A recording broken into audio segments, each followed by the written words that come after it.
സാധാരണ ഒരു പുരുഷൻ എഴുതും പോലെയല്ല സ്ത്രീയുടെ എഴുത്ത് എന്ന് പറയുന്നത്. അവർക്ക് വീട്ടിലിരിക്കുമ്പോൾ നമുക്ക് 100 കാര്യങ്ങൾ മാനേജ് ചെയ്യുന്നതിലിടയിലാണ് നമ്മൾ എഴുത്ത് പറയണ ഒരു പ്രക്രിയയ്ക്ക് വേണ്ടി കുറച്ച് സമയം കണ്ടെത്തുന്നത്. അത് പലപ്പോഴും നമുക്ക് വീട്ടിലിരുന്ന് അത് ഫുൾഫിൽ ചെയ്യാൻ പറ്റില്ല. ഇപ്പോൾ നമുക്ക് ചിലപ്പോൾ ഒരു പാല് തിളച്ചുകൊണ്ടിരിക്കുന്നതിനിടയ്ക്കായിരിക്കും ചിലപ്പോൾ നമുക്ക് ഒരു കവിത വരുന്നത് അപ്പോഴായിരിക്കും. അപ്പോൾ നമുക്ക് ഇത് ഓഫ് ചെയ്ത് വെച്ചിട്ട് ഓടിപ്പോയി അത് എഴുതാൻ പറ്റില്ല. പിന്നെ ഒരു 10 മിനിറ്റ് കഴിഞ്ഞാൽ ഈ സാധനത്തിന് അതേ ഫ്ലോ കിട്ടുമോ എന്ന് ഉറപ്പില്ല. അങ്ങനത്തെ പ്രശ്നങ്ങളുണ്ട്. പെണ്ണിൻ്റെ എഴുത്തിന് അങ്ങനെ നിരന്തരമായിട്ട് നിരവധിയായിട്ടുള്ള പ്രശ്നങ്ങളുണ്ട്. ഞാനിതിനെ പലപ്പോഴും മറികടക്കാറുണ്ട്. ഇപ്പോൾ സ്കൂളിൽ മോളെ വിടാൻ വേണ്ടിയിട്ട് ആ തിരക്കിനിടയ്ക്കാണ് ഒരു പ്രാവശ്യം ഞാൻ ഇങ്ങനെ വീട്ടമ്മയുടെ കവിത എന്നൊക്കെ പറഞ്ഞാൽ അത്യാവശ്യം ചർച്ച ചെയ്യപ്പെട്ട ഒരു കവിതയാണ്. ആ കവിതയുടെ ആദ്യത്തെ വരി കാട് എന്ന് എഴുതിയതേ ഉള്ളൂ. കവിതയുടെ ആദ്യ വരിയിൽ നിന്നും ഒരു കാട്ടാനക്കൂട്ടം ഇറങ്ങി വന്നു എന്നാണ്. അപ്പോൾ ഈ വരി ഞാൻ മോൾക്ക് സ്കൂളിൽ കൊണ്ടുപോകാനുള്ള സാധനങ്ങൾ പ്രിപ്പയർ ചെയ്തുകൊണ്ടിരിക്കുന്നതിലിടയ്ക്കാണ് ഇത് വരുന്നത്. ഇവൾക്ക് 8 മണിക്ക് സ്കൂൾ ബസ് വരും. എനിക്ക് ഈ കവിത ഇപ്പം എഴുതിയിട്ടില്ലെങ്കിൽ പിന്നെ എനിക്ക് അതാണെങ്കിൽ എഴുതാൻ വേണ്ടിയിട്ടുള്ള ഇങ്ങനെ ഭയങ്കര ത്വര വരുന്നുണ്ട്. അപ്പം ഞാൻ പറഞ്ഞു ഇന്ന് നീ സ്കൂളിൽ പോകണ്ട എന്ന് പറഞ്ഞിട്ട് ഞാൻ ഈ സാധനം എഴുതി തീർത്ത് വേണമെങ്കിൽ പറഞ്ഞയച്ചോളൂ എന്ന് പറഞ്ഞിട്ട് നമ്മളിത് എഴുതാനിരിക്കും. അതുപോലെ ഞാൻ ചിലപ്പോൾ ചില സമയത്ത് നമ്മൾ വീട്ടിലെ കാര്യം അവിടെ കിടക്കട്ടെ, എൻ്റെ എഴുത്തുകാരി എന്ന് പറയുന്ന സ്മിതനെ എനിക്ക് സാറ്റിസ്ഫൈ ചെയ്യേണ്ടതുണ്ട്. ഇത് എൻ്റെ പ്രയോറിറ്റി ആണ് എന്നുള്ള പോലെ ഞാൻ പലപ്പോഴും അതാണ് പ്രശ്നം. എഴുത്ത് പ്രയോറിറ്റി ആവുമ്പോൾ നമുക്ക് മറ്റൊരു മാറ്റി വെക്കാം. അത് വെക്കാനുള്ള ധൈര്യം മിക്കവാറും സ്ത്രീകൾക്ക് ഉണ്ടാവാറില്ല.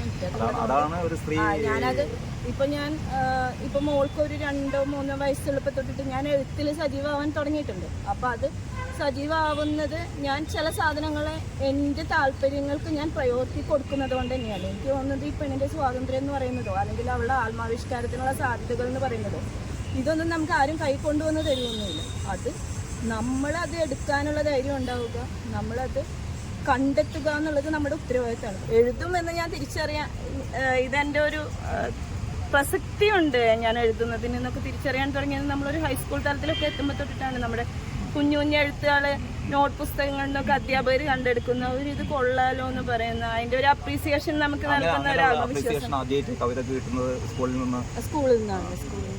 അത് ഞാൻ കവിതയല്ല, ഞാനൊരു നമ്മൾ മലയാള അധ്യാപകരെ നമ്മളോട് പറയുമ്പോൾ ഒരു സിനിമയെ കുറിച്ച് നിങ്ങൾ റിവ്യൂ എഴുതൂ എന്നൊക്കെ പറയുമ്പോൾ നമ്മൾ അന്ന് ആകാശദൂതിനെ കുറിച്ചോ മറ്റോ എഴുതി വെച്ചിട്ടുള്ള ഒരു സാധനം, അതും കൂട്ടുകാരിക്ക് വേണ്ടിയിട്ട് അവൾക്ക് എഴുതാൻ അറിയില്ലാത്തതുകൊണ്ട് അവൾക്ക് വേണ്ടിയിട്ട് കാക്കത്തൊള്ളായിരം എന്ന് പറയുന്ന സിനിമയിൽ ഉർവശിയുടെ അഭിനയത്തിനെ കുറിച്ചൊക്കെ വെച്ചിട്ട് അത് വേറൊരു സാധനം അവൾക്കും എഴുതി കൊടുത്തു. അപ്പോൾ മാഷിതിങ്ങനെ ഉയർത്തിപ്പിടിച്ച് ഇത് രണ്ടും എഴുതിയത് ഒരാളാണ്, അത് ആരാണെന്ന് പറയാം. അപ്പം ഞാൻ വിചാരിച്ചു അടി കിട്ടാനുള്ള എന്തോ പരിപാടിയാണ് എന്ന് വിചാരിച്ച് പേടിച്ചാണ് എഴുന്നേറ്റിരിക്കുന്നത്. പക്ഷെ മാഷ് പറഞ്ഞു ഗംഭീര എഴുത്താണ് നിൻ്റെ, നല്ല ഭാഷയാണ്, അപ്പോൾ ഇത് കൈവിട്ട് കളയരുത്, വേറെ എന്തെങ്കിലും എഴുതിയതുണ്ടോ എന്നൊക്കെ ചോദിച്ചപ്പോൾ മാഷ് എന്നിട്ട് പുസ്തകമൊക്കെ ഇങ്ങനെ തിരഞ്ഞ് അതിൽ എഴുത്തൊക്കെ കണ്ടുപിടിച്ച് മാഷിനെ ഇങ്ങനെ ഭയങ്കര കൊള്ളാലോ നീ എന്നൊക്കെ പറഞ്ഞിട്ട് പിന്നെ കുറേ പുസ്തകങ്ങൾ നമുക്ക് വായിക്കാൻ തരുന്നുണ്ട്. പിന്നെ വലിയ എഴുത്തോ സാഹിത്യമായിട്ടൊന്നും ബന്ധപ്പെട്ടിട്ടുള്ള ഒരു ഫാമിലി ബാക്ക്ഗ്രൗണ്ടിൽ അങ്ങനെ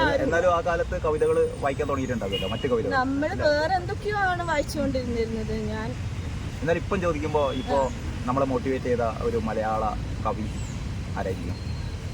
ബാലചന്ദ്രൻ ചുള്ളിക്കാടാണ് എൻ്റെ ഫേവറേറ്റ്. പിന്നെ സച്ചിദാനന്ദൻ മാഷ്, കടമ്മനിട്ട, എല്ലാവരും, സുഗതകുമാരി ടീച്ചർ, ചുള്ളിക്കാടിന്റെ വരികൾ എപ്പോഴെങ്കിലും എന്നെ ഭയങ്കരമായിട്ട് പിന്നെ ഉറപ്പായിട്ടും ഞാൻ ചുള്ളിക്കാടിൻ്റെ പദ്യം മാത്രമല്ല അദ്ദേഹത്തിൻ്റെ ഗദ്യം, ചിദംബര സ്മരണകൾ പോലുള്ള അദ്ദേഹത്തിൻ്റെ പുസ്തകങ്ങളും തന്നെ ഞാൻ കവിത മാത്രമല്ല ഞാൻ കഥയും ചെറുകഥ ഉൾപ്പെടെയുള്ള കാര്യങ്ങൾ ചെയ്യുന്ന ആളാണ്. അപ്പോൾ നമസ്കാരം, കവയിത്രിയും സ്ക്രിപ്റ്റ് റൈറ്ററുമായ സ്മിത ശൈലേഷാണ് എൻ്റെ കൂടെ ഉള്ളത്.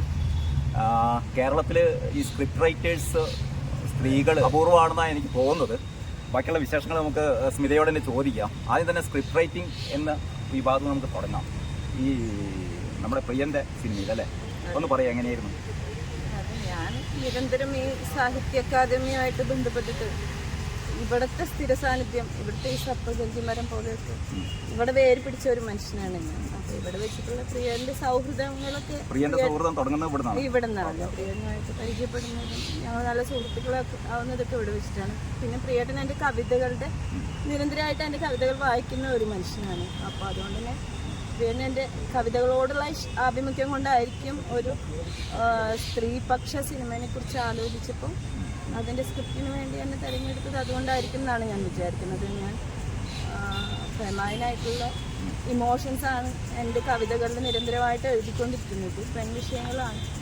അപ്പോൾ അതുകൊണ്ട് തന്നെ ഒരു പെണ്ണെഴുത്ത് എന്നുള്ള രീതിയിലുള്ള ഒരു സിനിമയുടെ പ്രൊജക്റ്റ് വരുമ്പോൾ അത് അട്ടപ്പാടിയിലെ അവിവാഹിത അമ്മമാരെ കുറിച്ചുള്ള ഒരു സിനിമയായിരുന്നു ദബാരി കുരുവി. അപ്പോൾ അതവിടെ നിലവിൽ ഒരു അട്ടപ്പാടിയിൽ 14 വയസ്സിനും 18 വയസ്സിനും ഇടയിലുള്ള 2000-ഓളം അവിവാഹിത അമ്മമാരുണ്ട്. അതിന് മെൻ്റൽ സ്ട്രഗിൾസ് അനുഭവിക്കുന്നു. 14 വയസ്സിലൊക്കെ അമ്മയാവുന്ന സമയത്ത് നമ്മൾ 25 വയസ്സിലോ 26 വയസ്സിലൊക്കെ അമ്മയായ എനിക്ക് പോലും പോസ്റ്റ്മോർട്ടം എന്ന് പറയുന്ന അവസ്ഥേനെ എങ്ങനെ മറികടക്കണം എന്ന് അറിയുമായിരുന്നില്ല. അപ്പോൾ അതേസമയം ഒരു 14 വയസ്സുള്ള പെൺകുട്ടി അമ്മയാവുന്ന സമയത്ത് അവൾ ആ സ്ട്രഗിളിനെ എങ്ങനെയാണ് മറികടക്കുക എന്നുള്ളത് അത് അവരെ സംബന്ധിച്ച് വലിയൊരു പ്രയാസകരമായിട്ടുള്ള ഒരു കാര്യമാണ്. അത്തരം സ്ട്രഗിൾസ് നിരന്തരമായിട്ട് അനുഭവിച്ചുകൊണ്ടിരിക്കുന്ന ഒട്ടനവധി കുട്ടികൾ അവിടെയുണ്ട്, പെൺകുട്ടികൾ. അപ്പോൾ അതിൽ നമ്മൾ 3 പെൺകുട്ടികൾ, ഒന്ന് സർവൈവർ, ഒന്ന് വിക്ടിം, മറ്റൊന്ന് സർവൈവർക്കൊപ്പം എങ്ങനെ ഇതിനെ അതിജീവിക്കാം എന്നുള്ളതിന് ഇവർക്കൊപ്പം നിൽക്കുന്ന ഒരു കൂട്ടുകാരി. ഈ 3 പെൺകുട്ടികളിലേക്കായിരുന്നു. പിന്നെ തൊട്ടപ്പുറത്തൊക്കെ ഈ അട്ടപ്പാടിയിലെ ആദിവാസി സ്ത്രീകളുടെ ജീവിതത്തിനെ നമ്മളിങ്ങനെ നിരന്തരമായിട്ട് അടയാളപ്പെടുത്തിയിട്ടുണ്ടായിരുന്നു. ട്രൈബൽ സംസ്കാരത്തിൽ നിന്നുള്ള അവരുടെ കൾച്ചർ, അവരുടെ കലകൾ, അവരുടെ സാമൂഹ്യ ജീവിതം, ഇതൊക്കെ വിഷയമായിക്കൊണ്ടാണ് നമ്മൾ ആ സിനിമ ചെയ്തത്. അട്ടപ്പാടിയിൽ 2 വയസ്സുകാരി അമ്മ മുതൽ 84 വയസ്സ് വരെയുള്ള ആൾക്കാർ അതിൽ അഭിനയിച്ചിട്ടുണ്ട്. ഓൺലി ട്രൈബ്സ് മാത്രമാണ് ആ സിനിമയിൽ അഭിനയിച്ചുള്ളത്. അതിൻ്റെ ഒരു സാമൂഹിക പ്രസക്തി ആ രീതിയിലാണ് എന്ന് എനിക്ക് തോന്നുന്നു. 1.5 മാസത്തോളം നമ്മൾ ആ സ്ക്രിപ്റ്റിന്റെ വർക്കിന് വേണ്ടിയിട്ട്. ഈ കവിത എഴുത്ത് ഏതെങ്കിലും തരത്തിൽ നമ്മുടെ സ്ക്രിപ്റ്റ് റൈറ്റിങ്ങിനെ എന്താ പറയുക, അതിനെ സഹായിച്ചിട്ടുണ്ടോ? ഒരു എഴുത്തിന്റെ ഒരു ഇപ്പൊ ഞാനൊരു തമിഴ് സിനിമയ്ക്ക് വേണ്ടിയിട്ട് ഒരു സ്ക്രിപ്റ്റ് ചെയ്തുകൊണ്ടിരിക്കുന്നു. അപ്പൊ അവര് തന്നെ അതിന് സെലക്ട് ചെയ്യാനുള്ള കാരണം തന്നെ എന്റെ പോയിറ്റിക്കായ ഒരു ഭാഷ കയ്യിലുള്ള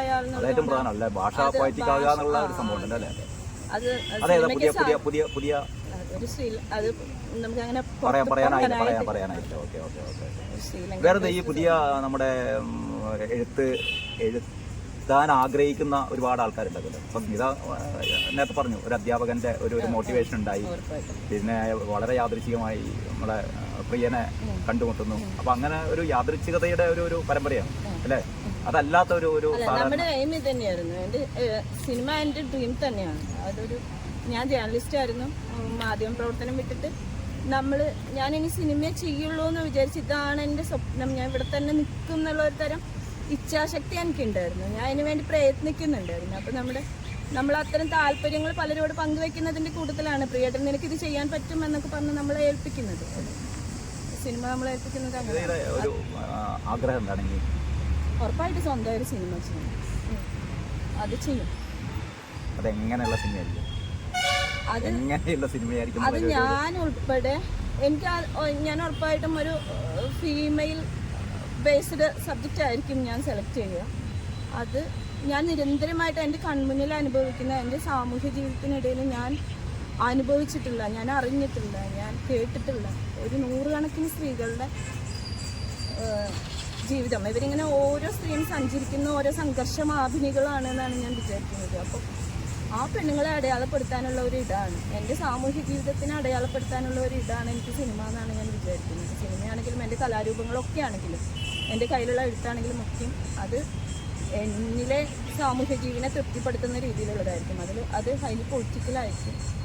എനിക്ക് കൃത്യമായിട്ടുള്ള രാഷ്ട്രീയ ബോധ്യമുള്ള ഒരാളാണ്. അതുകൊണ്ട് തന്നെ എൻ്റെ സിനിമയ്ക്ക് ഒരു രാഷ്ട്രീയം ഉണ്ടായിരുന്നു. അതിന് പറയാനൊരു കണ്ടന്റ് കൃത്യമായിട്ടും ഇവിടെ കുറിക്കുകൊള്ളുന്ന ഒരു കണ്ടന്റ് അതിനുണ്ടായിരുന്നു. അങ്ങനെ അല്ലാതെ ഒരു സിനിമ ഇത്തരത്തിലുള്ള ഒരു സിനിമകൾക്ക് അനുയോജ്യമായ ഒരു സാമൂഹ്യ അന്തരീക്ഷം കേരളത്തിലുണ്ടെന്ന് തോന്നുന്നുണ്ടോ? ലോകത്ത് എവിടെയും ചിലപ്പോൾ നമ്മൾ ഉണ്ടാക്കാൻ പോകുന്ന ഒരു നിർമ്മിതിക്ക്, കലാനിർമ്മിതിക്ക് ആവശ്യമായിട്ടുള്ള സാമൂഹ്യ സാഹചര്യം ഉണ്ടാവണം നിർബന്ധമില്ല. അതിനെ നമ്മൾ ഉണ്ടാക്കിയെടുക്കുകയാണ്.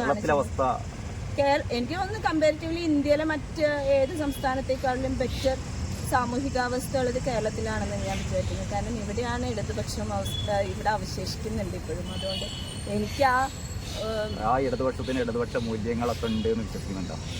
ഇടതുപക്ഷം എന്ന് പറയുന്ന ആ സംഘടനയ്ക്ക്, അതായത് കമ്മ്യൂണിസ്റ്റ് പാർട്ടി എന്ന് പറയുന്നതിന് എപ്പോഴും അതിൻ്റെ മൂല്യങ്ങൾക്കൊന്നും ഒരു ച്യുതി സംഭവിക്കുന്നില്ല. പിന്നെ മനുഷ്യരുടെ ആറ്റിറ്റ്യൂഡിൽ മാറ്റം സംഭവിക്കുന്നുണ്ട്. പക്ഷെ ഞാൻ ആ മനുഷ്യരാണ് ഈ വ്യവസ്ഥിതി എന്ന് ഞാൻ വിചാരിക്കുന്നത്. കമ്മ്യൂണിസം എന്ന് പറയുന്നത് അതൊരു പ്രസ്ഥാനമാണ്, അത് ഈ മനുഷ്യർ കൂടി ഉൾപ്പെടുന്നതായിരിക്കും. പക്ഷെ അതിൻ്റെ മൂല്യങ്ങൾ അവിടെ തന്നെ ഉണ്ടാവും എന്നാണ് ഞാൻ വിചാരിക്കുന്നത്. ഏതായാലും സ്മിതയുടെ എന്താ പറയുക, വരാനിരിക്കുന്ന സിനിമ അല്ലേ, അതെ. അത് നല്ല രീതിയിൽ നടക്കട്ടെ എന്ന് നമുക്ക് ആഗ്രഹിക്കാം. അതിനു വേണ്ടിയിട്ട് പ്രാർത്ഥിക്കുക എന്ന് പറയുന്നില്ല, അതിനു വേണ്ടിയിട്ട് ശ്രമിക്കാം അല്ലേ? Okay, thank you. ആശംസിക്കുന്നു, അത്രയല്ലേ ഉള്ളൂ. പ്രാർത്ഥിക്കേണ്ട, ആശംസിച്ചാൽ മതി.